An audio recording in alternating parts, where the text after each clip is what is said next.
स्वच्छ ब्रश करावे, स्वच्छ आंघोळ करावे नये, शिळे देऊ नये, चहा पिऊ नये, मोठ्यांशी आदराने बोलावे, लहानांशी प्रेमाने बोलावे, खोटं बोलू नये, नेहमी खरे बोलावे, आपला वर्ग व शालेय परिसर स्वच्छ ठेवा,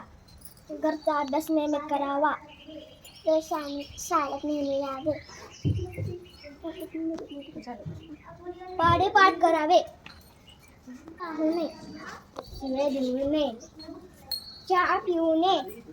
मोठ्यांशी आदराने बोलावे, लहानांशी प्रेमाने बोलावे, खोटं बोलू नये,